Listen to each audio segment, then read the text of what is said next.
พวกอันความเชื่อเกี่ยวกับประเพณีในการเผาศพเพราะว่าเคยทำกันมายาวนาน60 ปีแล้วหรือ100 บุกเวลาคนตายจังสิสมัยตะกี้หังยากเนาะคาล่ำแต่ว่าไหลตายก็เอิ้นตายโหงนอนหลับตายเอิ้นตายโหงตายอุบัติเหตุถูกยิงตายถูกฆ่าตายรถชนตายฟ้าผ่าตายเอิ้นตายโหงบ่ให้เอาเข้าบ้านนั่นบ่ล่ะต้องเอาไว้หน้าเอาไว้หม่องอื่นๆตลอดทั้งการนำไปเผาจังสิก็มีความคาล่ำหรือว่ามีข้อห้ามย่านพิษ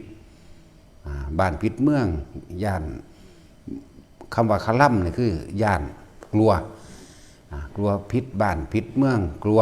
บ้านเมืองถล่มกลัวหาอยู่หากินได้กลัว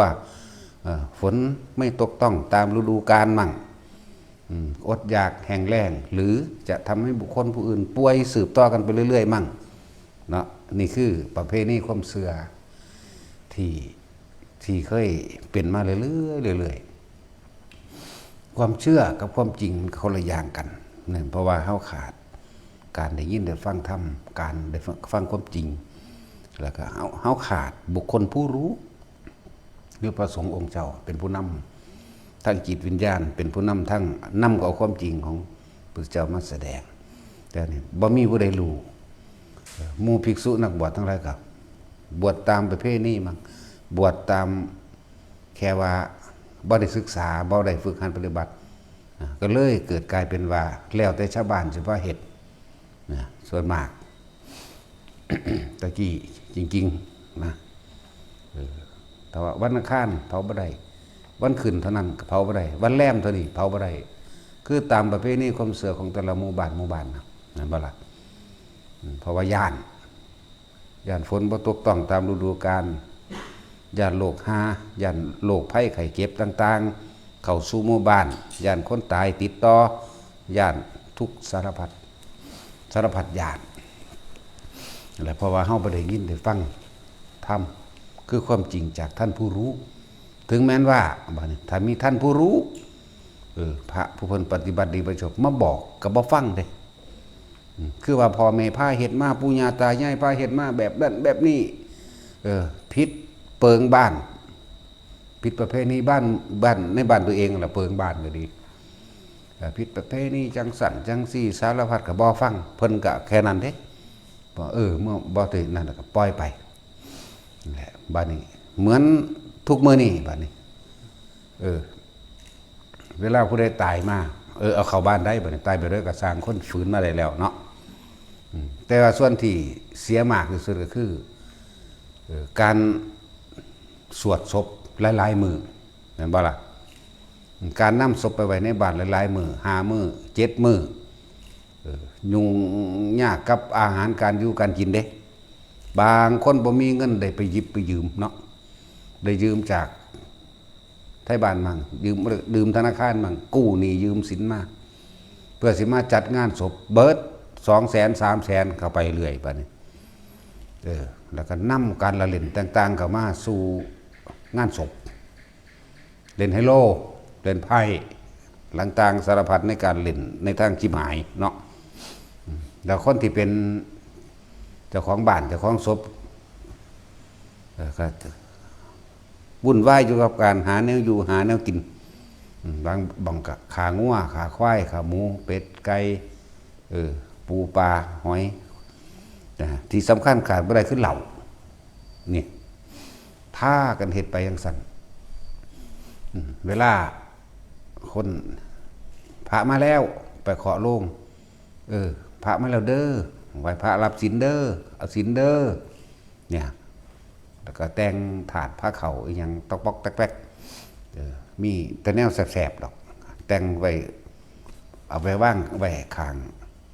โลงศพนั่นแหละแล้วก็แต่งใส่หรือบางที่ก็เป็นแต่งซ่านเฮือนซ่านเหล้าหรือในป่าหม้องใดหม้องหนึ่งก็เว้าไปแล้วมันมาเด้อมากินจังสั่นจังซี่เด้อก็ว่าไปเนาะแต่ว่าซุมื้อนี้เฮา สังเกตเบื้องโลดงานศพแต่ละงาน200,000 300,000ได้เบิดสิว่าสิไปเผาได้เนาะหรือว่าสิไปเผาได้เด้บัดนี้พวกผู้เฒ่าผู้แก่ก็ว่าอีกแล้วก็ว่าถ้าบ่เฮ็ดแบบนั้นแบบนี้มันสิผิดประเพณีมันคันล่ำแต่ก็ญาติคนตายบ่ได้บุญนานไปอันละบาทนี่เลยเอาไว้โดนๆผู้จะเป็นเจ้าภาพนั่นเบิด200,000 300,000แล้วจักบ่จักขางัวขาควายหมูหมากาไก่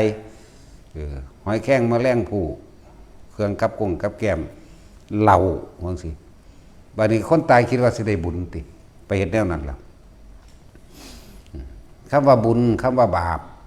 ความดีกับความเลว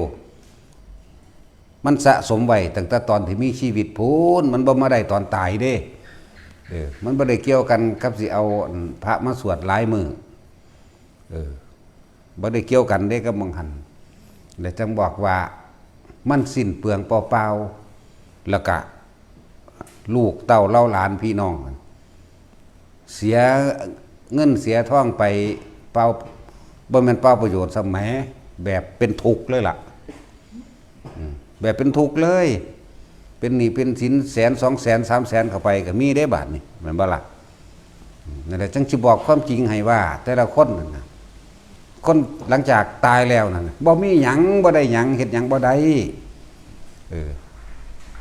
ก่อนที่สิตายในความเคยชินในการสังสมของแต่ละคนเขาเคยหาอยู่หากินหาปูหาปลาหลักเป็ดหลักไก่ปนกี่หยังก็แล้วแต่ที่มันไปเขาคิดแนวนั้นเขาสินึกแต่แนวนั้นบัดใจสิขาดสุดท้ายเขาสิไปเกิดคตินิมิตต่างๆเกิดขึ้นคติคือทางไปนิมิตคือภาพความเคยชินที่เจ้าของเคยเฮ็ดไว้เคยไปรักนั่นรักนี่ไว้มันภาพมันสิขึ้นมาเกิดความเดือดร้อนและกังวลบาดนี้ถ้าคนเคยทำบุญมันก็สิคิดอยากไปวัดอยากไปท่านนั้นท่านนี่เฮ็ดนั้นเฮ็ดนี่เฮ็ดเกี่ยวกับวัดนั่นแหละเกี่ยวกับสังฆทานบ่เกี่ยวกับถวายผ้าเกี่ยวกับสวดมนต์เกี่ยวกับไหว้พระเกี่ยวกับทำความสะอาดเช็ดถูพระพุทธรูปปฏิมากรกวาดลานวัดพระเจดีย์อย่างต่างๆมันสิคิดไปแบบนี้พอดีใจขาดเพิ่มพวกนั้นทั้งหลายแล้วนั่นเขาก็จะไปสวรรค์ของเขาเองเขาชินแต่ว่าถ้าคนชินในการคิดนึกคนเคยไปใส่เบ็ดหาปูหาปลาตึกแหไล่ม่องกลางดางมื้อนี่ขาเป็ดขาไก่หากบหาเขียดมันก็สิคิดแนวนี้ภาพแล้วนี่หรือความคิดแล้วนี่ก็สิพุทธขึ้น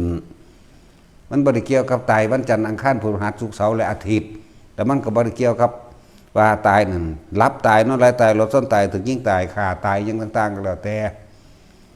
นั่นแหละเอาเข้าบ้านได้หรือว่าได้มันบ่ได้เกี่ยวกับมองหันนี่แหละและที่สำคัญคนทุกมื้อนี้จัดงานศพให้ลูกเต้าเล่าหลานหรือพี่น้องญาติเป็นทุกข์เพราะว่าเป็นหนี้บ่มีก็ได้ยืมสิบอกความจริงให้ตายแล้วบ่ได้หยังทางที่ดีสุดรีบเผาเลยเข้าใจว่าล่ะเผาเลยบ่ต้องไปสนใจดอกอันตัวนั้นพวกเจ้าบ่ศึกษาคำสอนพระพุทธเจ้าพวกเจ้าบ่ฟังพระผู้รู้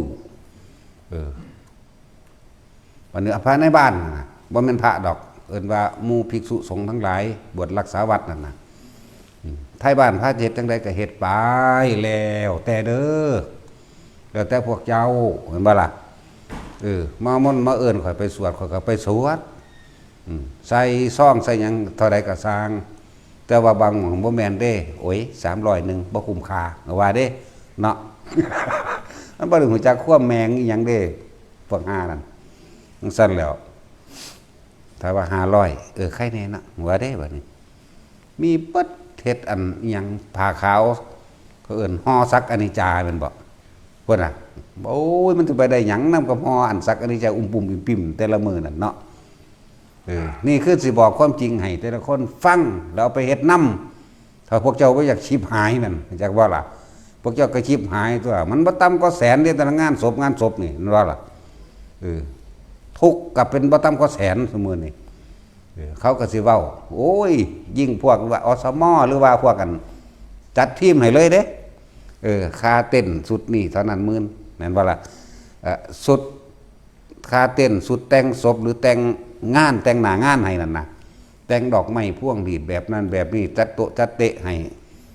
แต่งให้เลยสุดเหล้าสุดยาอาหารแม่นบ่พวกนี้เป็นพวกประกาศอันความดีเนาะความดีประกาศบ่โดนแต่บ่เกิน30นาทีก็เศร้าอยู่แต่ถ้าประกาศความเร็วแม่มึง10ปีสิได้เบาบ่ มันหลายซั่นแล้วบอกให้ว่ามันสิ้นเปลืองแล้วก็ทำให้ตัวเองเป็นทุกข์แล้วเป็นหนี้ก็เป็นทุกข์นั่นแหละคนตายแล้วสิไปมีอีหยังกับร่างกายศพนั้นมันขึ้นอยู่กับที่เขากระทำไว้แล้วตอนที่ยังมีชีวิตอยู่เริ่มต้นตั้งแต่เป็นเด็กน้อยพุ่นล่ะเริ่มต้นตั้งแต่เกิดขึ้นมาจนว่าฮอดเฒ่าตายแล้วก็จบกันแล้วจิตสุดท้ายไปทางใดความคิดถึงหม่องใดมีอารมณ์ใดก็เป็นไปตามนั้นเกิดเลยไปเลย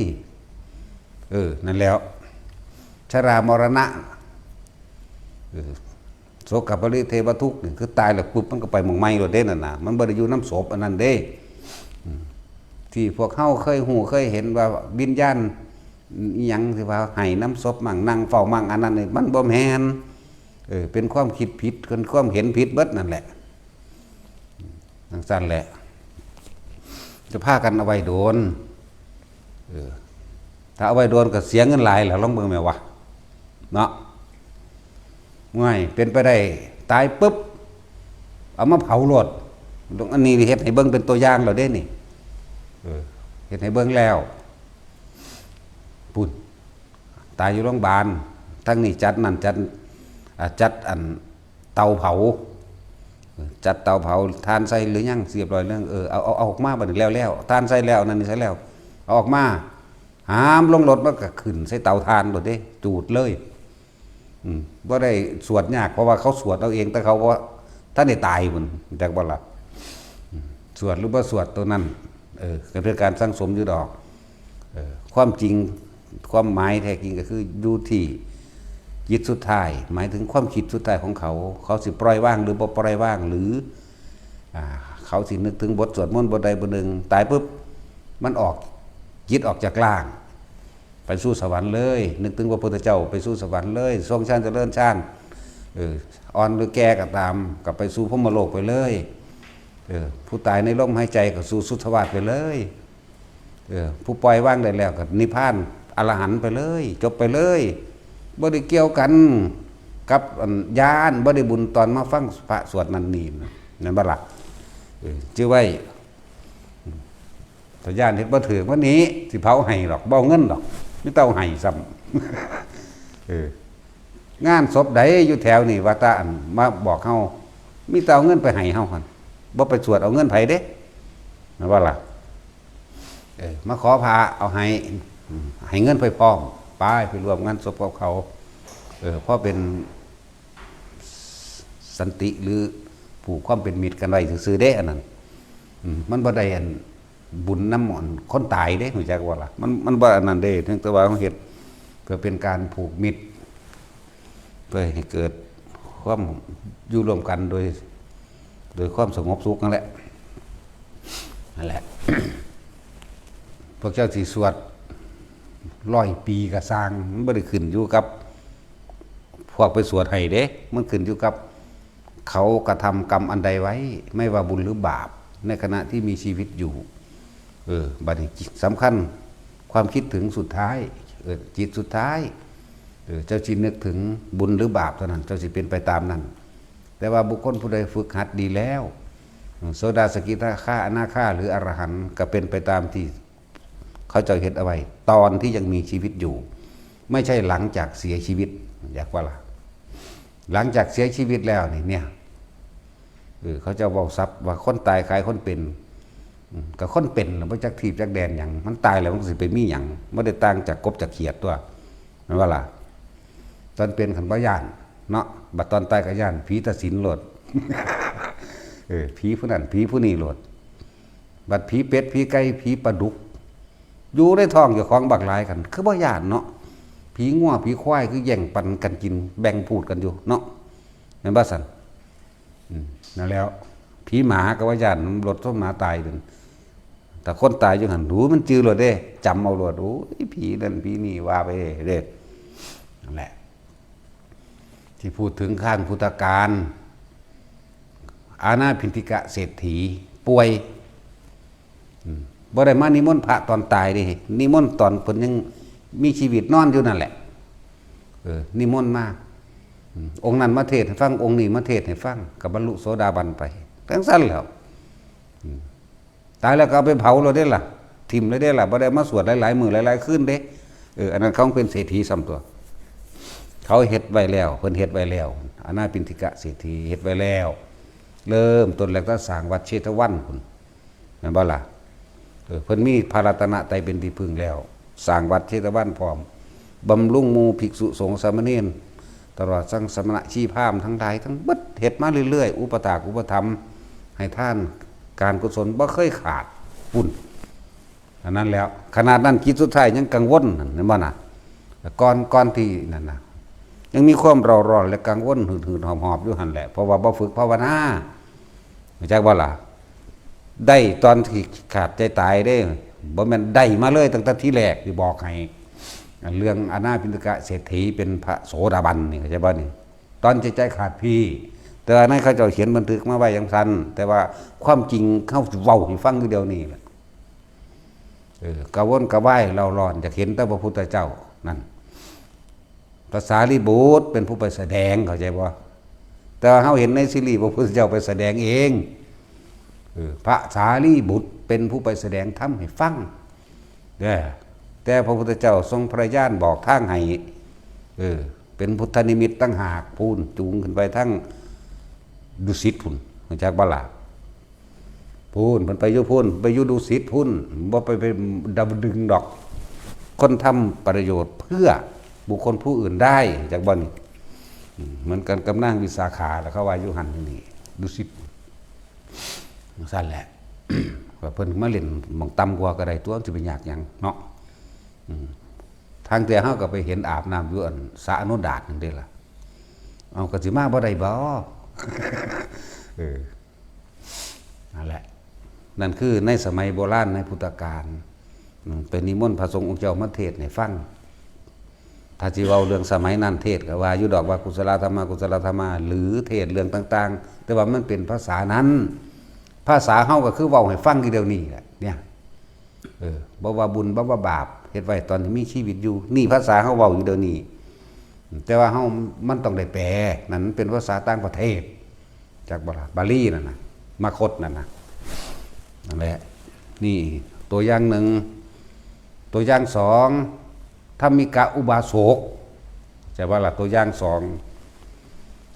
นิมนต์พระในวัดมาเทศน์ให้ฟังซุมื้อใช่ว่าล่ะก่อนที่สิตายตอนนี้อาณาปินติกะเศรษฐีตายแล้วก็เอาไปเผาเลยบ่ได้เอาไว้เข้าใจบ่ล่ะนี่หนึ่งธรรมิกะอุบาสกผู้ที่สองเขาเจ้าก็มักตักบาตรหรืออุปถากอุปถัมภ์ในพุทธศาสนามาตลอดนั่นแหละธรรมิกะก็ดีบัดนี้เราป่วยในระหว่าง6-7 มื้อก่อนที่สิตายนิมนต์พระมาแสดงธรรมให้ฟังซุมื้อเด้มื้อสุดท้ายมื้อที่สิตายนั่นน่ะพระมาแล้วพระคนก็แสดงธรรมไปคตินิมิตมันเกิดจากว่าทางไปนิมิตคือภาพสวรรค์ต่างๆมันปรากฏตลอดทั้งหมู่เทพเทวดาอินทร์พรหมทั้งหลายเชิญชวนพวกผู้สาวพี่มาอยู่กับหนูควักมือเอาเด้แต่ว่าในขณะนั้นพระก็แสดงธรรมจิตเพิ่นกะคือมันสงบอยู่ในถ้ำแล้วมันมีความละเอียดพ่อก็เห็นสวรรค์6 ชั้นเลยเรียงหลากซากอยู่นั่นนะเรียงหลากซากอยู่เป็นรถทิพย์มั่งเป็นเรือทิพย์มั่งไข่กับเรือหงส์มั่งต่างๆแล้วพระก็แสดงธรรมไปนอนฟังเด้คนป่วยคนป่วยนอนฟังธรรมก็ได้จากบาลาพุทธเจ้าอนุญาตให้แสดงให้ฟังธรรมได้ให้แสดงธรรมได้บ่แม่นฟังธรรมได้แสดงได้พิเศษคือป่วยทั้งนี้ก็เอิ้นว่าคุณพี่มาอยู่กับหนูเห็นบ่ล่ะ ทั้งนั้นกับท่านพ่อคุณพ่อมาอยู่กับพวกกับผมท่านก็ยกมือขึ้นล่ะเดี๋ยวคำว่าเดี๋ยวหมายถึงว่าจากฟังธรรมจบก่อนทั้งสิไปทางลูกชายลูกสาวหุ่มอยู่หั่นโอ้ยตายแล้วไปนิมนต์พระคุณเจ้าคุณพ่อบอกว่าให้พ่อก่อนหยุดก่อนน่ะพระขึ้นมาไปล่ะบอกคนเศร้าคนก็ขึ้นเมื่อหรอเด้บ่ได้เอาซ่องดอกวันนี้ทางคือคนคุยกันกับเทวดาทั้ง6สันอยู่นั่นจากพอตะมื่นตาขึ้นเอ้าพระไปใส่เบิดแล้วเอาก็พ่อทบบอกว่าหยุดก่อนเดี๋ยวนะเอาก็บอกเพิ่นกับกลับวัดละตัวปานบ่แม่นแบบนั้นก็อธิบายฟังบ่แม่นบอกพระให้เศร้าแสดงธรรมเด้พูนบอกผู้เทวดาทั้งหลายเหล่านั้นทั้ง6สันบอกว่าเดี๋ยวหยุดก่อนนี่อย่าพึ่งให้ฟังธรรมเพื่อคุณเจ้านี่จบก่อนจังสิไปนิมนต์พระมานะครับมาเที่ยวที่2อีกในมื้อสุดท้ายสิตายพระก็มาอีกก็แสดงธรรมอีกพวกนั้นก็มาอีกคือกันแบบเก่านั่นแหละหยุดจะพึ่งเดี๋ยวเศร้าก่อนหยุดก่อนพระก็หยุดตัวพูดแบบเดียวกันนั่นแหละถึงเมื่อขึ้นเอาพระเพิ่นไปใส่เบิดแล้วโอ้พอกูนี่เป็นบ้าแล้วเนาะบาดนี้เนาะปานนั้นว่าเขาวัดฟังธรรมทำบุญกุศลบ่มีขาดแต่ว่ามาวิปลาสตอนสุดท้ายเป็นจังไดเนาะลูกก็กังวลใจไปอื่นพามาอีกไปนิมนต์เพิ่นมาอีกทั้งลูกพวกนึงก็ไปแต่ลูกผู้อันใกล้ชิดพอเว้าอยู่นี่พอก็อธิบายแบบเก่านั่นแหละผู้นั้นก็ไปนิมนต์พระในวัดนั่นนะผู้นี้ก็อธิบายลูกคือเป็นแนวนี้ได้ลูกผู้พ่อก็อธิบายสวรรค์สั้นจาตุมสันดาวดึงสัญญามาสันดุสิตนิมาสันปรนิมมานี่ผู้นี้มีรถทิพย์เป็นรถทิพย์ผู้นี้เป็นเรือหงส์เด้ผู้นี้เป็นรถทิพย์แบบนี้หลักบอกลักษณะอันน้ามันเป็นงอนอยู่นั่นเอาดอกไม้มาเลยเอาพวกมาไล่มานั่นแต่ลูกบ่เสือโยนไปตรงนั้นแล้วสั่นโยนไปเสือมันก็ไปหอยเกาะคอรออยู่อันงอนรถของสวรรค์สันดาวดึงนั่นเห็นบ่ทั้งตายซ้ำพระมาหอดพอดีตายแล้วทั้งสั้นแล้วตายแล้วได้ไปแค่ดาวดึงแทนที่สิไปบักสูงพุ่นอะไรบ้าล่ะแทนที่สิไปหอดปรานิ่มพุ่นสั้น6พุ่นทั้งสั้นแหละนี่เขาเจ้าพวกนี้เป็นยังคือบ่ได้ไปสูงพวกนี้คือบ่ไปพรมเขาเจ้ากับภาวนาอยู่ดอกแต่ว่าบ่จากการทรงฌานเจริญฌานหรืออนาปานสติเขาเจ้าบ่สนิทพวกนี้อาจจะมีอยู่แต่ว่าบ่ชินอาศัยการฟังกับอาศัยการให้ทานทำความดีอย่างอื่นนะเลยไปหมู่สวรรค์จาก6สันลงมาลักษณะนั้นพระมาหอดนะอ้าวคุณพ่อธรรมิกะเป็นจังได๋ตายแล้วพระคุณเจ้าตายแล้วมื้ออื่นก็เอาไปเผาเด้อได้ล่ะบ่ได้ไปสวดคนตายเด้สวดคนเป็นอย่างบ่นี่บ้านเฮาว่าสวดบ่ได้แสดงธรรมให้คนตายฟังเด้คนเป็นได้ฟังสากลากอยู่เดี๋ยวนี้เข้าใจบ่นี่อันเดียวกันนั่นแหละนี่คือตัวอย่างในขั้งพุทธกาลมีอยู่ยามเช้ามันก็หามย่อไปกับ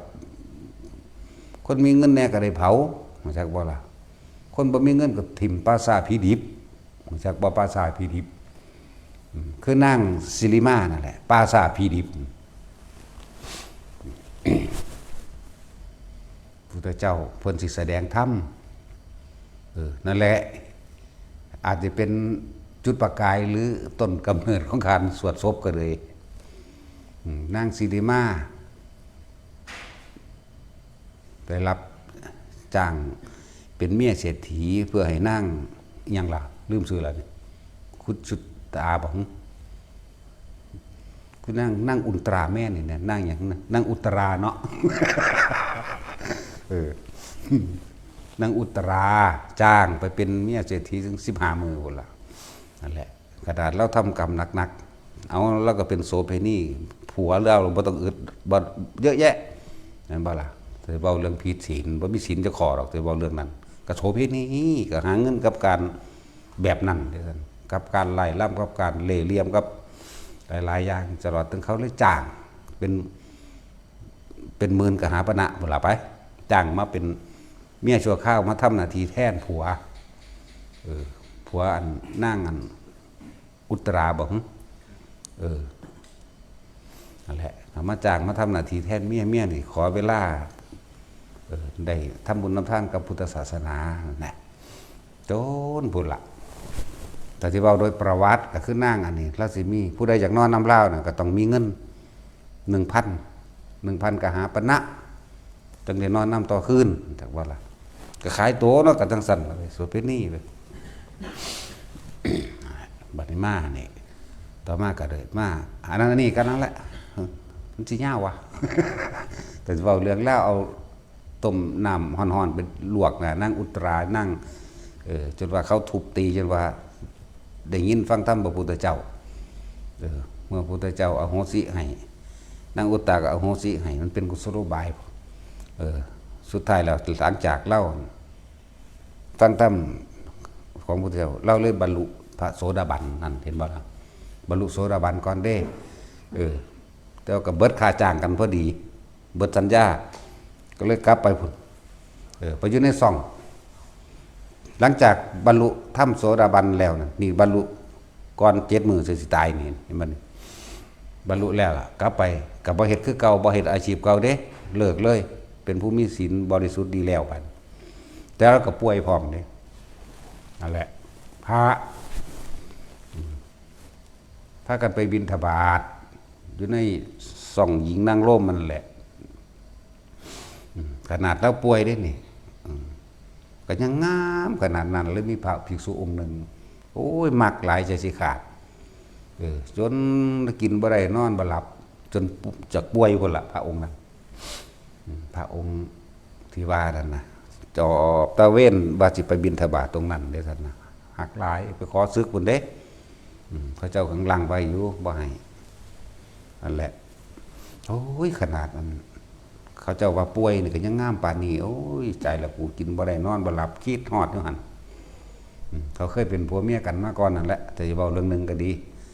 อีกอย่างนึงภิกษุองค์นั้นในสมัยครั้งพุทธกาลการเข้าไปในสมัยพระพุทธเจ้ากัสสปะภิกษุองค์นั้นเคยเกิดเป็นปลาดุกจักว่าล่ะภิกษุ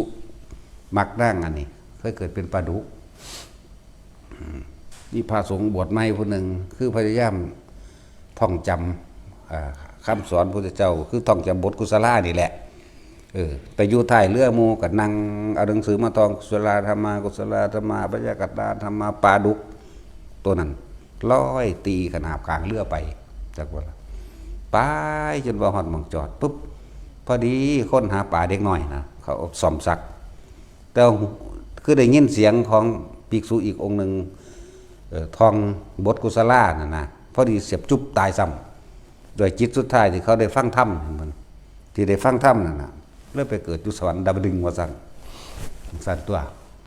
จังกลับลงมาเกิดเป็นภิกษุอันนี้แต่ว่าโดยความกระสันอยากซึกอยากได้เมียอยากได้นั่งอันนี้แหละขนาดป่วยยังงามปานนี้กินบ่ได้นอนบ่หลับฮอดมื้อที่7แล้วก็ตายนั่งสิริมาศแม่นบ่ตายพุทธเจ้าบอกว่าบ่ให้ฝังบ่ให้เผา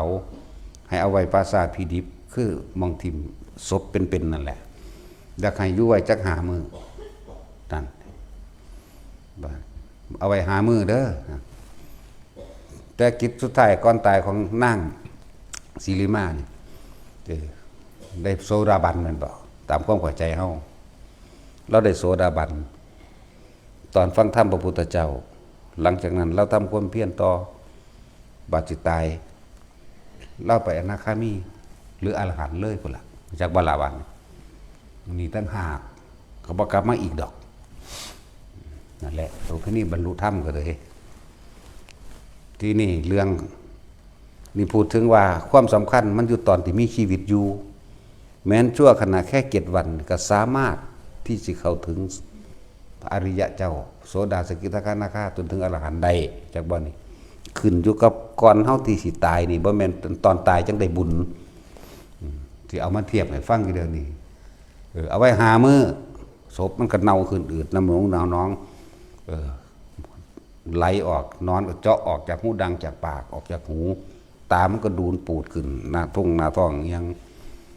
มันก็เน่ามันก็เปื่อยมันบ่นอนก็เจาะออกสิถึกแทะถึกยังออกแน่ครับเห็นโครงกระดูกแน่เห็นหม่องมันเน่ามันเหม็นแน่มันบ่ล่ะจังสั้นแล้วตากระดูนออกมาครั้งนึงก็ออกไปแล้วโบไปแล้วจังยังกินจังสิละถิ่มไปหันพุทธเจ้าครับประชุมเอิ้นหมู่ภิกษุสงฆ์ทั้งหลายมาพวกคหบดีทั้งหลายแม้กระทั่งพระราชาพุ่นล่ะมาทำการว่าสิมาเบิ่งศพนางสิริมานี่แหละเอิ้นภิกษุองค์นั้นมานี่ไปนั่งอยู่ใกล้ๆนั่นแหละ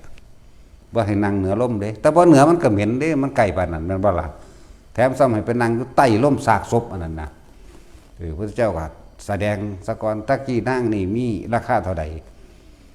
มีราคาถึง 1,000 กหาปณะแต่ว่าตอนนี้เป็นของเล่าตถาคตแล้วสิขายให้500เอาบ่ก็บ่เอาอีกลดลงมาจนบาทนึงก็บ่เอาอีกเหลือ1กหาปณะก็บ่เอาอีกจ้างให้เอาจนว่าฮอดราคาหมื่นก็บ่มีไผเอาอีกนั่นจังซั่นแล้วรู้จักบ่ภิกษุองค์นั้นนั่งเหม็นอยู่ว่าสั่นสิตายแล้วก็พิจารณาในหันแล้วบัดนี้นั่นแหละตายแล้วมีหยังเป็นหยังเพิ่นจึงแสดงเกี่ยวกับว่าคนเฮานั่นน่ะกุศลธรรมทั้งหลายอันเฮาสังสมไปแล้วในขณะที่มีชีวิตอยู่แม้กระทั่งเริ่มต้นทัพปุเรภพชาติอันนี้คือสิ่งที่เป็นกุศลมีการให้ทานมีการรักษาศีลสวดมนต์ภาวนามันก็แสดงไปและนี่คืออกุศลความคิดที่บ่ดีปนขี้ข่าข่มขืนข่มเหงโกหกผู้นั้นผู้นี้สิทรัพย์สินตลอดทั้งเครื่องดองของมึนเมาเพื่อเลื่อนกุศลธรรมะกุศลธรรมะอภยากตาธรรมะสิ่งนี้ที่ทุกคนทั้งหลายถือว่างคิดเป็นกลางใดย่อมพิจารณาซึ่งอันนี้เป็นกุศลอันนี้เป็นอกุศลถ้าว่างคิดเป็นกลางใดมันก็พ้นคนเฮามีชีวิตจากสุขก็ช่างนี่สุขายะเวทนายะสัมปยุตตาธรรมาทุกขายะเวทนายะสัมปยุตตาธรรมาทุกขมสุขายะเวทนายะสัมปยุตตาธรรมาสุขหรือทุกข์ขึ้นอยู่กับการว่างจิตเด้อนี่มันก็เทศไปพวกเฮาคำว่าสวดอภิธรรมแม่นบ่มันก็เทศไปเทศจบพระองค์นั้นก็บรรลุอรหันต์ใช่บ่ล่ะเพิ่นจังบอกตะกี้นะพวกเจ้านี่เคยเป็นผัวเป็นเมียกันสร้างอกุศลกรรมมาร่วมกันเจ้าไปเกิดเป็นเดรัจฉานอันนี้มาเกิดเป็นนั่งโสเภณีแบบนี้ก็ว่าไว้แล้วยังความสลดสังเวชได้เกิดขึ้นพระองค์นั้นกับบรรลุอรหันต์ตัวพระประดุกจากว่าล่ะจังสั้นส่วนนั่งอันนี้โอ้ยเพิ่นไปเลยได้นั่นจากว่าอรหันต์พุ่นแล้วแม่นบ่ซั่นเพิ่นได้ตอนเพิ่นสิตายใจสิขาดเพิ่นก่อนใจสิขาดเพิ่นฟังธรรมของพระพุทธเจ้าเพิ่นใคร่ควรมาตลอดที่เพิ่นป่วยมาเรื่อยๆจนใจสิขาดไปเลยอยู่ในลมหายใจตายจำจังสั่นตัวเลยว่าย่างนอนก็อนาคามีละนาจังสั่นแล้วจึงบอกนั่นแหละเหตุแห่งการสวดกุศลธรรมะยังที่ซุมื้อนี่เอามาสวดอภิธรรมไปตั้งไว้7มื้อ8มื้อ10มื้อ9มื้อมึงแต่คนมีเงินก็เบิดหลายล้านอยู่แล้วเนาะแม่นว่าซั่นแต่คนบ่มีเงินก็เป็นหนี้หลายแสนอยู่แล้ว ลองเบิ่งธนานั่นแหละสมัยครั้งพุทธกาลก็มีบ่ได้เฮ็ดแบบนี้เบิ่งบัดนี้นี่คือเว้าให้ฟังคร่าวๆ3เรื่องแล้วแม่นบ่อนาปิณฑกะแล้วก็สิริมาแล้วก็ธรรมิกะอุบาสกนี่3ศพแล้วนี่หลังจากนั้นบัดนี้นั่นถึงบอกว่าบุญหรือบาปสร้างไว้ตอนที่มีชีวิตอยู่บ่แน่ว่ามาได้ตอนเอาไปสวดอยู่เฮือนบ่แม่นนิมนต์พระไปสวดอยู่เฮือน3มื้อ7มื้อเท่านั้นมื้อเท่านี้พวกเจ้าเป็นหนี้เท่าใดแสนนั่นบ่ล่ะเป็นหนี้เพราะว่าศพนี่พวกเจ้าพากันประกาศตัดสินใจเองเพราะพวกเจ้าบ่มีความรู้เองบ่รู้แจ้งเห็นจริงตามความเป็นจริงเองพวกเจ้าบ่ฟังพระผู้เพิ่นรู้บอกเองพวกเจ้าก็คอยตามกันคือว่าล่ะไทบ้านพระเฮ็ดนั่นน่ะโอ้ยปู่ย่าตายายพ่อแม่แบบนี้ย่าทานพอทานว่าไปก็แม่นพอทานมันเป็นเจ้าของทานอยู่แล้วล่ะพวกนั้น บ่ได้เชื่อผู้รู้บ่ได้เชื่อพระพุทธเจ้าเห็นบ่ล่ะสั่นเชื่อแต่กันเองนั่นแหละนั่นต่อมาแผ่เพนี่ในพวกบ้านเฮาซุมื้อนี่ภาคอีสานหรือภาคใดก็แล้วแต่ในประเทศไทยบาดนี้ทำบุญแจกข้าวหาทางภาคอีสานว่าเห็นบ่ล่ะพวกคนภาคกลางว่าทำบุญ100 วันทำบุญอันนั้นอันนี้แล้วแต่เป็นโอกาสเหมือนบ่ซั่นภาคอีสานนี่ทำบุญแจกข้าวหา5ลังคน10 ปีจังทำแม่นบ่20 ปีจังทำบางพวกก็5 ปี 6 ปีจังทำในช่วงระหว่างนี่บ่ทำเด้ช่วงระหว่างจากเขาตายไปแล้วนี่จักวันนี่ไปฮอดพุ่นล่ะฮอด5 ปีหรือ10 ปีจึงทำทีเดียวแล้วเลยเด้แล้วเข้าใจว่าแล้วเข้าใจว่าได้บุญแล้วเนาะตอนทำจังซั่นอีกก็เป็นหนี้อีกจักบ่ล่ะตกลงกันความนั้นความนี้พี่น้องก็เถียงกันมึงได้มุ่นหลายกูบ่ได้ซ้ำมึงแนวนั้นแนวนี้โอ้ยมันสิเป็นบุญหาแม่มึงบ่แนวนั้นแล้วอีกอย่างนึงระยะเวลาจากตายนี่ไปหา5 ปีหรือ10 ปีจังทำนะถ้าเขาไปเป็นเปรตอดอยากหิวโหยเจ้าบ่ทำให้เขาบ่ตอนนั้นแล้วขณะไปตกลงกันว่าสิทำในขณะนั้นแล้วนั่นเรามาทีนึงตัดสติตัดปัญญาตัดบุญกุศลออกเบิดเหลือแต่อกุศลล้วนๆพิษทกเถียงกันขางัวขาควายจังหนังจังมาล่ำมหรสพครบงั้นนั่นแหละเอิ้นว่าลงทุนซื้อนรกจักบ่ล่ะบัดหาลังคนก็บวชจูงพ่อจูงแม่หรือบวชทำบุญ5 มื้อหรือ3 มื้อเขาแล้วแต่เข้าใจว่าได้บุญนั่นน่ะเราทำเท่านั้นแล้วไปเลยได้บัดนี้เบิ่งเด้อมันสิได้หม่องใด1เรามาตัดกำลังสติปัญญาและบุญกุศลตัดออกแล้วบ่มีหยังแล้วจบ2ขางัวขาควายอีกเห็นบ่3มหรสพของมันอีกการจะเอาชีวิตผู้อื่นน่ะมันเป็นแค่เหมือนกับการบูชายัน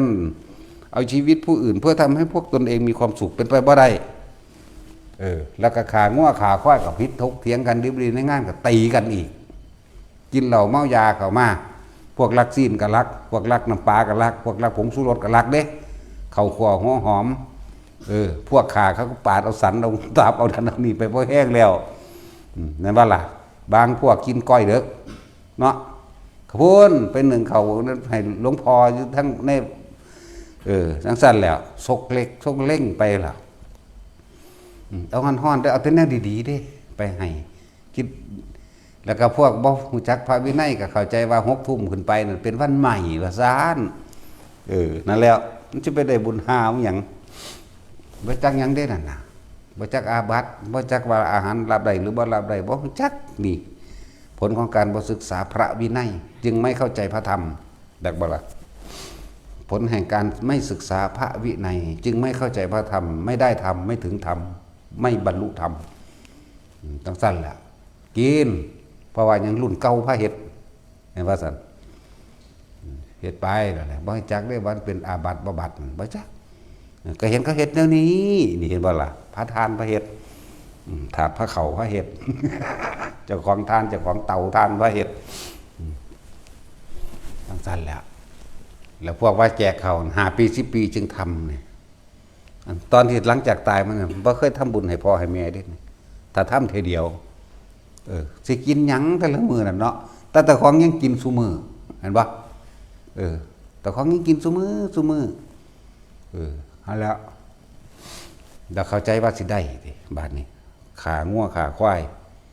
เบิดเท่าใด500,000 600,000เท่าใดก็ว่าไปจ้างหนังจ้างมาล่ำจ้างหนังมาคนก็ไปเพิ่นไปอิจฉาริษยาในหนังมั่งไปศูนย์ในหนังมั่งหนังโป้หนังนั้นมาไปมีราคาในหนังมั่งเห็นบ่ซั่นบัดนี้หมอลำก็ตีกันมั่งผัวกับเมียว่าไปเอาบุญแจกเขาพวกนั้นพวกนี้เมามากเอาเงิน20 บาทไปจ้างบายขาเขาเพชกันตีกันน้ำหันก็มีเนาะแม่นว่าล่ะมันสิเป็นบุญมาตั้งใดเจ้าภาพก็ยากทั้งศูนย์น้ำข้นแม่นว่าล่ะเจ้าภาพก็ดีผู้ลาหาเหล่าวิสกี้ดีๆยังให้พวกอบตนะท่านนายกแม้ว่าสั่นท่านนายกท่านรองสั่นโอ้ยโหดพอโหดแบสู้เอ้ยเขามันบ่ได้บุญน้ำพวกนั้นหาสแตกแดกสู้เบิดนั่นแหละจักบ่ล่ะพวกจังสั่นเว้าเรื่องอบตจักย่ำใดแมงสิหยุกเนาะ เอาไว้เฮ็ดหยังบ่ได้มีประโยชน์หยังเอาคนบ่มีความรู้การศึกษามาบริหารคนบ่มีคุณธรรมมาบริหารและบ่จักหยังหาแต่นั้นสิกินคิดว่าเจ้าของใหญ่ไสบุมาสิแม่มึงนี่นั่นซั่นล่ะและบอกให้ฟังว่า5 ปี10 ปียังทำบุญหาพ่อหาแม่ทีนึงแล้วการกระทำทั้งหลายแล้วนั้นเขาบอกแกล้งๆว่าเพราะเป็นบุญเป็นตบาปลงทุนซื้อนรกล้วนๆซื้อนรกผู้เป็นเจ้าภาพได้นรกพร้อมดีบ่ดีพ่อแม่ก็ตกนรกไปอยู่แล้วตะเกาอยู่แล้วเนาะลูกก็ยังมาเอานรกใส่เจ้าของเขาไปอีกมันผิดเถียงกันตั้งแต่เริ่มออกเงินหน่อยเงินหลายไปเด้มึงอยู่นำแม่มึงได้มูลว่าเด้กูบ่ได้หยังว่าเด้เนาะมึงได้5 ไร่กูได้3 ไร่เอ้ามึงก็ยังเอาเงินไปส่วนนั้นเด้ซั่นมึงก็ยังได้ควายอยู่หลายโตโหเถียงกันจังซั่นแล้วเป็นครอบครัวใหม่แล้วเป็นคนละคนแล้วได้บ่แม่นพี่น้องออกจากท้องเดียวกันได้บาดนี้จักว่าล่ะซั่นแหละมันแต่พี่น้องล่ะลูกพ่อแม่เดียวกันแล้วมันขากันคักเข้าใจว่าล่ะขากันแย่งที่ดินนั่นนั่นแหละนี่เว้าให้แต่คนเอานำไปคิด5 ปี10 ปียังทำบุญหาเทื่อนึงก็บ่เป็นบุญอีกต่างหากนี่คนมันห่างไกลความจริงอ่ะบ่มาฟังบัดนี้สมมุติว่าไปท่านบัดแต่ละมื้อแต่ละเว้นบางที่วันพระไปทีนึงเนาะสแตกแต่วันพระอันบ่วันอื่นบ่สแตกบ่วะเนาะวันพระไปทีนึงไปท่านเอาข้าวน้ำ3 ปลายังแล้วแต่มีดอกไม้ของหอมไปจุดธูปเทียนขอตะพื้นไปอีกบัดนี้มันบ่แม่นทานนั่นน่ะมันบ่เป็นบุญพร้อมมันบ่ซั่นพวกมีข้าวบางมื้อบ่ได้มีเงินใส่ซองบ่หยังก็ไปไหว้พระก๊อกๆลงสาธุเอารูปหัวซะก่อนเอามือแปะๆๆๆพร้อมเด้เนาะรูปผมสาธุเด้อผู้ข้าพ้นทุกข์พ้นยากไม่เถิดนี่ถูกลอตเตอรี่แจ็คพอตไปได้บาทให้ร่ำให้รวยให้ถูกหวย3 ตัวก็เอา2 ตัวก็เอาคือมิตรจะเอากับเอาบ่ให้มีโรคมีภัยไข้เจ็บให้ลูกหลานผู้ข้าเป็นนั่นเป็นนี่โอ้ยสารพัดนั่นไปที่หนึ่งก็มีจะไปเอาตะกองบาปเอาตะกองความเร่าความร้อนความกังวลเห็นบ่ล่ะบัดถือว่าเป็นบุญงานกฐินผ้าป่าผ้าเวทผ้าหยังก็แล้วแต่อันใส่ซองนั่นว่า10 บาท20 บาทหรือ100ก็สร้างก็ขอตะบุญตะพื้ออีกยังบ่ได้รู้จักว่าได้เป็นบุญเป็นบาปอีกเห็นบ่ล่ะสั่นแล้วบางพวกบางหมู่บ้านเอาล้อมาสุกมาอยู่ไปแล้วเอาบาทใส่มั่งบางพวกก็เอาบาทหอยข้อเจ้าของเองพวกคนนี่แหละเข้าไปตามตะลุมตารางเฮือนเขา5 บาท10 บาทอีหามึงมึงขี่ที่ปานนี้บ่มึงว่ามึงรวยล่ะเนาะว่าเด้ทำบุญทำทานเขาเนี่ยไปหยังทั้งด่าเขาหรือธรรมดาบ่ทึกเอาบาทมาห้อยข้อผิดปึ๊ดด้วยประการทั้งปวงใช่บ่ผิดทำเบิดบ่เป็นไปตามความจริงสร้างบาปสร้างกรรมใช้เจ้าของบ่จักหยังบางพวกก็แห่เต้งตึงตึงเต้งเต้นไปน้ำมักหย่องมัก2ไปเนาะส่วนมันเป็นบุญพระเวทหรือบุญอันใดก็แล้วแต่ที่ใส่คำว่าบุญมันบ่แม่นนั่นแล้วนี่ให้ทุกคนนำไปคิดงานศพนั่นน่ะเฮ็ดให้ผู้เป็นเจ้าภาพศพเป็นหนี้200,000 300,000ก็มีมันบ่ได้เกี่ยวกันเลยว่าถ้าบ่เฮ็ดแบบนั้นสิบ่ได้ไปสวรรค์ไปสวรรค์หรือนรกมันก็ขึ้นอยู่กับเขาเฮ็ดตอนที่เขามีชีวิตอยู่นี่เอาไปเป็นข้อคิดแต่ว่าเว้ากันแล้วถ้าญาติอยู่หันอยู่นี่ซะก่อนพอได้เห็นหน้ากันเด้อเอามือเดียวเนาะเฮามาบ่มากก็สร้างเจ้าสิเอาไว้เปลืองเฮ็ดหยังเด้อนี่บ่ได้มีความหมายได้กับพระสิสวดให้บ่สวดให้เข้าใจบ่ล่ะบ่มีความหมายเลยพระเพิ่นบอกคักแล้วนี่แกล้งคักแล้วนี่จักบ่นี่บอกแล้วเฮ็ดจังซี่จังซี่แล้วพอเป็นพิธีก็เฮ็ดน้อยๆละมื้อเดียวคืนเดียวก็เอาละยามเช้าก็ไปจูดทิ่มโลดมันบ่เฮ็ดปลาแดกกินบ่ได้คือป่าเด้เนาะหนังงัวหนังควายก็ยังเอาไปเฮ็ดหนังกองก็ได้แม่นบ่ซั่นห้วยเอาไปเฮ็ดหนังเข้มก็แซ่บอยู่เด้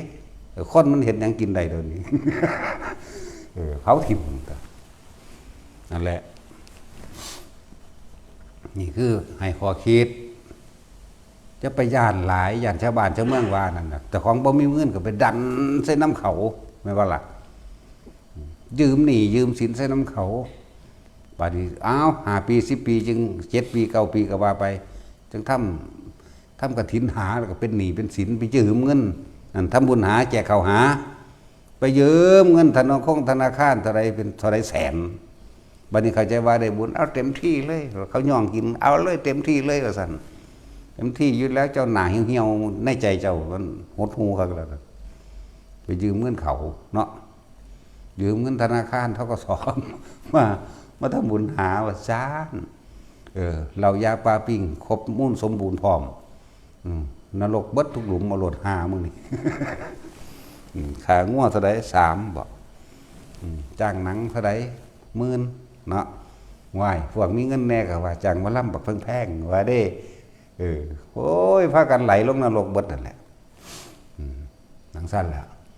เห็นมาพอแห้งได้จังเว้านี่อันที่พอเห็นมาเว้าเด้ภาษาเนี่ยมันนั่นซื่อบ้าเดี๋ยวนี้เห็นเดี๋ยวนี้ก็ได้ตัวหนังสั้นแล้วพวกนักร้องดาราทั้งหลายมันกองอยู่ในนรกคุณรู้จักบ่พูนอยู่ในหลอก81มั่งแต่ว่ามันขึ้นมาใหม่อีกซุมื้อนี้81 82ได้บัดนี้จักบ่ล่ะพุ่นเต้นจิกๆจักๆอยู่วอกมูนมึงลองเบิ่งกับแม่บ่เต้นบ่ได้มันห่อนตีนจักบ่ก็มีตัวหมุนหลุนๆทั้งเทิงอันปุ๊บปั๊บปุ๊บปั๊บปุ๊บปั๊บนะอันแสงนั้นตัดหัวตัดต้นตัดโตได้แล้วนะจักบ่เลยแสงนะโอ้มันเกิดขึ้นเราเองนรกแบบนี้ก็ดีอย่างแล้วมันก็ปรับปรุงไปตามสมัยมันคือกันเด้เนาะ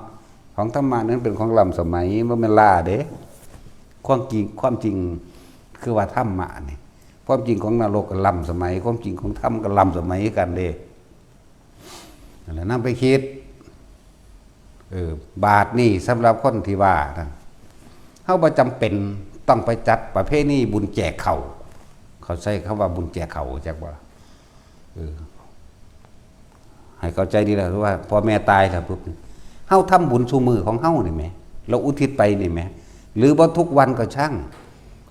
ใส่บาตรขอผลทานบุญกุศลกรรมดีนี้จงถึงแด่มารดาบิดาของข้าพเจ้าเห็นบ่ล่ะตลอดทั้งก็ว่าไปใส่ซุมือสวดมนต์ก็อุทิศได้ปัดกวาดศาลาปัดกวาดตามเนี่ยสถานที่วัดว่าอารามทั้งหลายกะอุทิศบุญได้จักบ่ล่ะนี่เฮ็ดจังซี่อยู่ซุมือบ่จำเป็นต้อง10 ปีจังไปร่วมเฮ็ดทีนึงดอกเข้าใจบ่ล่ะเฮ็ดไปเลยแล้วไปเลยบ่เฮ็ดก็ได้อยากบ่นั่นแหละ บ่เฮ็ดก็ได้แล้วไปเลยวันนี้บ่ได้ฟังเฮาเด้เอ้ยดังนั้นนั่นนี่เขาว่าได้บ่ฟังสร้างแมงแล้วเนาะ แต่สิเฮ็ดบ่เฮ็ดได้บอกแม่นบ่ล่ะบอกแล้วแม่เขาก็เฮ็ดเอาไผเอามันแต่บ่ทันตายมันนี่ล่ะนั่นแหละจังว่าเฮาจังดึงคำว่า15 ค่ำเดือน7วันจุติจิตของพระพุทธเจ้าสำหรับมารดาบิดาโดยเฉพาะอย่าบ่ที่มาเฮ็ดแบบนี้ให้คิดเบิ่งแล้วเลียตนซื้อดอกบ่จักที่จักแดนหยัง5 ปี10 ปีจังทำให้พ่อให้แม่เข้าใจว่าสิไปสวรรค์ตะของก็ต้องตกนรกเพราะตะของอีกขางัวขาควายจังหนังจังหมอลำเราศพครบงั้นซุมื้อนี้บุ้ยยังกว่าเก่าอีกเนาะแห่ไปนำขากันไปนำซั่นแล้วนั่นแหละ15 ค่ำเดือน7บ่ต้องมีพิธีหยังเลยพวกเจ้าเอาขนมไข่มาเอาเหาะมาจักห่อนึงล่ะไปอยากบ่มีใส่บาตรขอผลทานบุญกุศลกรรมดีที่ข้าพเจ้าทำนี้จงถึงแด่มารดาบิดาของเจ้าหมดสาธุก็จบเขาขึ้นเองดอกว่าแต่พ่อแม่แต่ของมันบ่เคยไปขาเรียกว่าถ้ามานั่นตริยกรรมเข้าใจบ่ล่ะใช่นี่มารดาบิดาจักบ่ล่ะนั่นแหละสิพาเฮ็ดอยู่เดี๋ยวนี้เดี๋ยวต้นซื้อดอกยังพากันยกขึ้นมาให้เฮ็ดนั่นนี่คืออย่างหนึ่งแต่ว่าถ้าตามความจริงแล้วถ้าเฮามีโอกาสเมื่อไหร่ก็ให้ทำใส่บาตรหรือมาฟังธรรมหรือมาสวดมนต์หรือมาหยังก็แล้วแต่ ในการทำสร้างกุศลให้เกิดกับจิตตัวเอง แล้วสามารถอุทิศได้นี่คือจังมูตะจุยมูจะล่มมาแหละเขาก็ไม่ได้มีเงินได้หลักแต่ว่าเขาก็เรียกว่าท่านแห้งกับร่างกายของเขาเจ้าเองปลูกต้นไม้รดน้ำต้นไม้ปัดกวาดนั่นนี่เฮ็ดนั่นอยู่นั่นกินอันนั้นนี่เนี่ยห้วยแต่ว่าเรื่องบารมีมันอุปปารมีมันเด่นนั่นจากบาลักเป็นท่านขันกลางไปแล้วเด่นท่านขันแรกคือท่านนี่อาหารจารสารเครื่องห่มที่อยู่อาศัยนี่ขั้นต้นหนึ่งได้นี่พื้นฐานได้นี่ขนาดท่านอาหารจารสารเครื่องห่มตลอดที่อยู่อาศัยคนที่บ่รู้จักคำว่าท่านแต่มันเกิดบุญกุศลมากและท่านถึงพระนิพพานใดยังบ่รู้เด้ท่านโดยบ่ปรารถนาสิ่งใดตอบแทนบ่หวังสิ่งใดไม่มีการสังสมมันในความอยากได้อยากดีอย่างมีเป็นไม่บางผลในทานไม่มีจิตบุคคลในผลในทานไม่มุ่งการสังสมในความอยากได้และอยากเป็นสิ่งใดนี่ท่านไปทั้งสั้นแต่ต้องมีการประกอบการฟังธรรมไปพร้อมมันจึงจะเข้าใจพวกท่านทั้งสี่นะจิตมันเป็นกลางจิตมันบ่มีที่ตั้งบ่มีที่ติดบ่คิดถึงว่าในความอยากได้นั่นเองมันบ่ล่ะมันลืมความอยากได้พวกนี้ตายแล้วเป็นพรหมนั่นแหละเบิดอายุจากพรหมสนีขึ้นสุทธาวาสเบิดจากสุทธาวาสขึ้นนิพพานเลยแต่ท่านแบบนี้เข้าใจว่าล่ะเขาก็บ่เห็นแต่แนวเดียวดอกนี่เห็นบ่นะเขาก็เห็นแนวอื่นน้ำอีกอยู่ภาวนาเขาก็เฮ็ดสวดมนต์เขาก็เฮ็ดทำวัดเขาก็เฮ็ดอยู่นี่แหละเห็นบ่นี่ซั่นแล้วปัดกวาดล้านอันนั้นนี่เนี่ยแล้วจังว่าบอกก็สามารถอุทิศบุญให้พ่อให้แม่ได้จังสั้นอันพวกไปตั้งใจ10 ปีจังเฮ็ด5 ปีจังเฮ็ดหรือต่อหลายปีจังเฮ็ดนั่นน่ะเฮ็ดทีเดียวเท่านั้นบักและท่านที่มันเพิ่มทุกข์ก็คือหวังผลในทานจักว่ามีจิตบุคคลในผลแห่งทานผูกพันคือว่าอยากได้นั่นอยากได้นี่นั่นแหละจักว่าอันนั้นก็ของกูนี่ของกูคือเขามาท่านในเฮานั่นแหละอันนี้จากซอยอาจารย์คานังกว่าฟังว่าอีหานี่มึงยังมากำหนดกูใส่อยู่กูบ่เอาเด้อเอาขึ้นไปไทยแม่นว่าถึงได้อีกมื้อนี้ละใส่แล้วมันเมื่อหรือบ่อีหน้าใหญ่ๆดอกขี้ร้ายขี้ร้ายดอกอีหามันอยู่นี่แหละไว้ให้กูแล้วก็แล้วไปเลยตัวมึงสิมากำหนดให้กูใส่จังไดนั่นแหละว่าผูกพันในผลแห่งทานญาณเพิ่นบ่ใส่ตามนั้นคอยค่าน้ำค่าไฟอาจารย์เนี่ยครับละนี่สงฆ์นั่นโอ้ยมันหลายโพดเศร้ากูบ่เอาเด้ว่ะจังซั่นแล้ว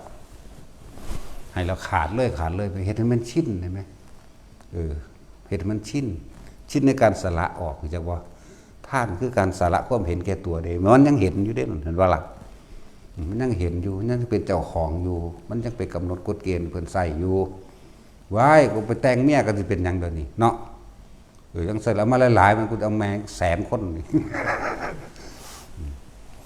นั่นแหละทั้งว่า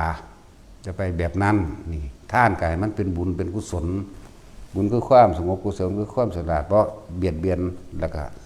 หูวิธีทางทำตัวเองให้พ้นออกจากความเวียนว่ายตายเกิดแล้วกุศลแรงสั้นนั่นแหละแต่ละมือแต่ละเว้นหรือมือใดก็สร้างขึ้นมาได้ท่านก็จะไปหวังผลหนึ่งมีโอกาสมากสวดมนต์ทำวัดน้ำข้าเจ้ากับมามีโอกาสได้เฮ็ดเอาต้นไม้ต้นไหลยังก็แล้วแต่มาปลูกในวัดหรือมาให้เพิ่นไปปลูกบางใดก็แล้วแต่เอาไว้หันแหละแม่นบ่ล่ะโอ้ยหลายอย่างโพดอาหารจาราสโลกเครื่องนึ่งห่มที่อยู่อาศัยตลอดทั้งการช่วยงานในศาสนามื้อนี้มันเป็นบุญเป็นกุศลได้เบิดกวาดลานวิหารเจดีย์อย่างต่างๆทำความสะอาดตามพวกเจ้าว่ามันบ่มีอานิสงส์5 อย่างพุ่นเด้ล่ะพวกที่ตัดหญ้าพวกที่กวาดมังหันมังนี้มันแปลนมันสะอาดเดินวัดลานวัดนั่นแหละกวาดอานิสงส์ที่1เมื่อที่นั่นสะอาดแปลนตาดีแล้วเป็นที่สบายใจแม่นบ่ซั่น1เป็นที่สบายใจของเจ้าของเอง2บุคคลใดเมื่อพาพบเห็นแล้วก็เป็นที่สบายใจและเกิดความร่มรื่นชุ่มชื่นและสบายตาเนาะนั่นแหละอันที่3เทวดาย่อมรักใคร่พอใจจากวันนี้อันที่4เมื่อทำแล้วตัวเองเกิดจิตสงบเข้าใจว่าล่ะอันที่5ชื่อว่าได้กระทำตามคำสั่งสอนพุทธเจ้าเข้าใจว่านั่นแหละ สามารถอุทิศผลบุญตรงนี้ให้แด่มารดาบิดาตลอดตั้งต่างๆนานาได้อันนี้สงหาคนทำความสะอาดคือพญาค้อนกับเมียเรามาตัดแงบๆหนึ่งทั้งเถียงกันไปนำแต่ค้อนเนี่ยค้อนอุดมทรัพย์ร้านอุดมทรัพย์แต่ตอนนี้ทรัพย์ไม่อุดมซะแล้วเพราะว่าอย่างถ้าเราไปท่านอื่นเบิด50,000มั่งเบิด100,000มั่งเป็นล้านมั่งเด้มาหาเฮา200นึงไหมพญาค้อนไหมโอ้ยสิคุยบ่ว่ากันได้เด้เนาะเฮ้ยมึง50,000ได้อาจารย์มันนอนเฝ้าตีนึงจังได้พบพระอาจารย์นั่นว่าซั่นเขาเงินไปเฮ็ดหยังสร้างพญานาคโอ้ยจังเส้นว่าบุญเจ้าเอาเงินไปสร้างงูเจ้าของก็อยากไปเป็นงูน้ำเขาเนาะเป็นงูตาไปแห่ตาปลานี่แม่ให้เขาจับมาเห็นน้ำหัวกระปุ่นจังซั่นแล้วเงื่อบ้านนี่สวมตัว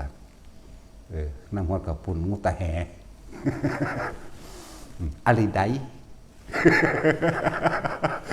ภาษานั้นเลยนั่นแหละถ้าบ่ฟังอย่างสี่พวกเจ้าสิบ่เข้าใจถึงเข้าใจถึงสิเข้าใจว่าจริงแต่ว่าก็บ่อาจสามารถฝืนชาวบ้านได้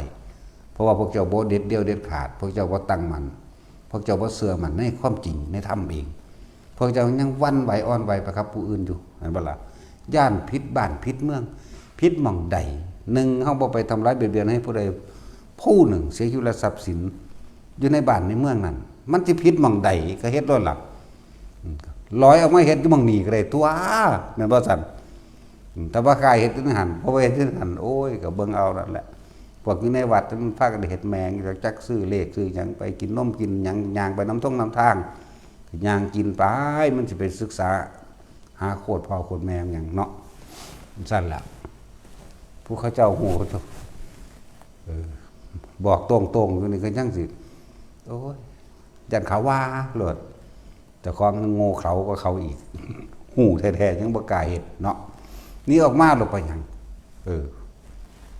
ไปแค่หยังเฮาบ่ได้ไปอันทำลายไผแม่นบ่ซั่นนั่นแหละมันว่าธรรมดาแท้แนวมื้อนี้สิว่าสิตัดสินใจออกมาเอาทำเป็นใหญ่ได้นี่เอาความจริงเป็นใหญ่บางคนโอ้ยธรรมดาบ่กล้ามาปฏิบัติธรรมอยู่นี่บ่กล้ามาทำบุญอยู่นี่ย่านพอทานทั้งนั้นใบเผาเบิ่งดูฮะป้าตัวตายแล้วมันยังห่วงอยู่ มันยังห่วงย่านเขาใบเผาน้ำอยู่พอเผาก็สร้างคนพอโคตรแบกเป็นหยังให้มันสะออกทั่วบ้านให้มันเน่าเหม็นอยู่หั่นเป็นหยังเนาะแม่นบ่ซั่นทั้งซ่อนตัวธรรมดาว่านั่นแหละคือบ่ไปจักย่างมือตึ๊บพวกนี้นั่นแหละย่านเขาบ่ให้เผาย่านคนมางานศพเจ้าของพะนะโอ้ยมึงสิมาจังไดคนมีความคิดแบบนั้นตายปุ๊บมึงลงนรกโลดแม่นบ่ซั่นกังวลเราร้อนอยู่จังซั่นลงนรกเลยเปรตเลยสุรกายไปเลยจะไปฝันว่าจะได้ขึ้นสวรรค์อันความคิดบ่เอาทำเป็นใหญ่ใดเห็นบ่ล่ะซั่นแล้วนั่นแหละแต่คนจริงๆแล้วบ่เคยสนใจเรื่องบุญเรื่องบาปเขาถึงจิตถึงใจได้แต่ว่าเวลาสิเว้าเอาชนะกันน่ะอีบาปใหญ่เอ้ยโดดเด้เนาะโอ้ยอีคนบุญว่ะ โอ้ยบ่ได้สนใจเข้าจิตเข้าใจอีหลีเด้แต่ว่าหังเว้าเวลาสิเว้าเอาชนะกันเวลาสิสาบแช่งกันเวลาเขาไปภาวนาหมู่หันหมู่นี้พากันมื่นหูมื่นตาเนี่ยเด้อว่ะแม่นว่าซั่นตะของหังลับสนิทเลยบ่ได้รู้จักหยังเด้คือจังนี่เขามาภาวนาอยู่นี่มื่นหูมื่นตาเนี่ยเด้อซั่นโอ้ยผู้มันมื่นหูมื่นตาผู้อ้นลูกก็ยังติดยาอยู่เนาะยังถกยังเถียงกันยังหลายแบบหน้าอยู่ในบ้านในเฮือนเขานั่นแหละแต่พวกกับเมียก็ยังผิดกันอยู่ในหันอยู่บัดสิมาเว้าเรื่องธรรมะบัดนี้พุ่นพระนั่นบ่ดีพระนี่บ่ดีว่าเด้เนาะบ่ฟ้าจากมื่นหูมื่นตาเด้อว่าเด้โอ้ยอันผู้ดีมันคือบ่บวชบุเนาะอังซั่นแล้วมึงสิเก่งสำเนียนนะโมกูบ่ล่ะเน้นนะโมกูมันบวชเด้ตอนนี้ไปถูดงสำตัวบ่จักถูดงถูป่าถูน้ำถูห้วยเดี๋ยวนี้มันถูไปน้ำห้วยน้ำปลาน้ำดงพุ่น อยู่โศกไส้วัดป่าหุบใหญ่น้ำมันพระอาจารย์ดรนนท์บุญดรนนท์วัดป่าหุบใหญ่อาภากาโลอยู่โคราชบุญถูป่าถูดงถูห่วยถูยังไม่ยุ่นเลยถูสบู่สมบู่อาบน้ำเลยข้างหนาวมันนั่งขี้ขาดอาบน้ำอยู่แล้วบ่ถูแต่สบู่เลยคือถูเน้นหน่อยก็บ่ได้จะไม่ขี้คุยแต่ความก็บ่บวชจะไปหาตำหนิว่าผู้นั้นบ่ดีผู้นี้บ่ดีผลตำหนิไฟพระคนเด้ธรรมดาบ่แต่ของยังนอนเฝ้าหูเหี่ยวอยู่โอ้ยอีหาบักหามเอ้ยผู้สิเก่งสำใดเดี๋ยวนี้ออกจากหูเหี่ยวก็บ่ได้อยู่เนาะแม้ว่าตาสินก็บ่ได้เก่งทำนะโมได้นั่นน่ะแต่เก่งก็บวชเอาทั่วปานนี่เนาะแล้วบางอันเมียเพิ่นก็โอ้ยคือฮิปโปขึ้นอืดนี่เนาจักมันยังขาก็แย่งพร้อมคือไล่ยางกันดิบดับไปข้างนึงเถียงตะกันเทตามีกิ่งใส่ตะกันเป็นตาเถียงดักตาสินก็หูหนวกกว่านี่เลยเว้าดังสิกินเขาบ่เถียงกันดอกเขาเว้าดังซื่อเขาว่าเว้าสักก็บ่ฮู้ยินเว้ยเนาะนั่นแหละไอ้พวกว่าผู้นั้นบ่ดีผู้นี้บ่ดีไปว่าใส่หมู่พระภิกษุสงฆ์องค์เจ้าแต่ของก็ยังบ่บวชมันสิดีแม่มันทั้งใดเนาะศาสนาเสื่อมจังซั่นจังซี่เสื่อมหาแม่มึงบอกก็เสื่อมนำมึงบ่บวชนั่นแหละมึงลองมาบวชมึงรู้มันสิเสื่อมอยู่บ่วะเนาะบวชแมงเบิดประเทศนี่มึงรู้มันสิเสื่อมอยู่บ่นี่มันเสื่อมเพราะว่าผู้บ่บวชแม่นบ่ล่ะผู้บ่บวชเนี่ยมาคุ้มคนหาว่าพระบ่ดีไปคุ้มเขาเจ้าศึกไปหาเรื่องใส่เขาเจ้ามันบ่ได้เสื่อมเพราะว่าภิกษุนักบวชเด้เสื่อมเพราะว่าผู้บ่บวชไปหากฎหมายมาใส่ไปหานั่นหานี่มาใส่มาไล่ตั้งแต่กี้เขาก็อ่อนเขาก็ย่อมเขาเข้าใจว่าเขาสิมีความเป็นคนนี่จักน้อยแม่นบ่ล่ะเดี๋ยวนี้มึงมาโลอยากถึกตีนกู มึงมาเดี๋ยวนี้กูบ่ทนแล้วโอ้บอกกับเดรัจฉานผ่านขนาดนั้นบ่เว้าจากบ่บานนี่ตีนให้รถเนาะพระเฮาคือกันอนุญาตเลยให้อนุญาตให้ถือไม้เท้าเป็นไม้ไผ่ดิบๆหนักๆ ยาวประมาณ2 เมตรเอาไว้ป้องกันตัวคืออยากว่ามีปัญหามาฟาดกกหูมันโลด กูเอาจริงเลยกูบ่ได้สอนสูเด้บาดนี้ก็ในเมื่อมันบอกบ่ได้แล้วอนุญาตทุกองค์อยู่ในนี่ ฟาดกกหูมันโลดรู้สักแบบก็เอาป้องกันตัวว่าไม่ผิดวินัยคือจักว่า เอาพุทธเจ้าว่าให้ป้องกันตัวเด้เนาะเขาอ่านสัมภาระนั่นน่ะอนุญาตให้ภิกษุถือไม้เท้าจะว่าล่ะเอาไว้ป้องกันตัวไหมเพื่องูเพื่อนั่นเพื่อนี่จะว่าล่ะนั่นตัวอันเบาหัวเนี่ยบอกกิ่งได้นี่เรื่องกิ่งได้นี่จะว่าล่ะหัวเอาอีหลีได้นี่ แหละให้ทุกคนที่ฟังกันพวกเราพี่หน้าเบิ่งเอาเด้องานศพแต่ละมือแต่อันเบิด200,000 300,000เป็นนี่กันมาลึงทั้งตื่นเผาแล้วเลยได้บ่ได้มีหยังมันว่าเฮาเผาให้เบิ่งแล้วว่าเฮาปิดบังว่าซั่นว่าโอ๊ยพระอยู่นั่นตัดเข่งตายปิดบังคักเนาะซั่นปิดบังแม่มึงบอกกูแค่ออกทั่วโลกเอาโลดคนเบิ่ง3,600,000พุ่นโอ้ยพวกบ่มีตาพวกตาบอดเนาะบอดสนิทได้พวกนี้นั่นว่าแท็กซี่คนเบิ่งมึงมือเดียวเท่าใด360,000บ่จากนี้มา3,600,000หรอปิดบังหาแม่มึงบ่โอ้ยลูกเขาอีสานดานปึก แต่อย่างหัวเนาะสานดานปึกคักบ่มีตาบ่มีหยังเบิ่งอีหลีเด้เบิ่งเฮาเบิ่งเป็นเฮาเฮ็ดให้เป็นตัวอย่างหั่นน่ะบ่เสียเงินจักบาทเสียตอนเป็นอยู่หั่นแหละคือค่าน้ำมันแล่นไปแล่นมาค่าหมอไป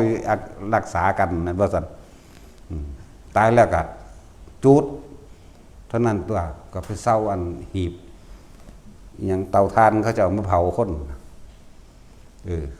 ไปเซาให้ค่าเสียหายเพิ่น1,000เท่านี้พวกเจ้าจากได้บุญหลายใส่เผาสวดจัก100 มื้อเด้อใส่ซองมื้อละ มื้อละแสนได้หลายบางรู้มันจะขายหน้าบางไรว่าสะบัดสบายวันเนาะนั่นแหละเอาสบายทาน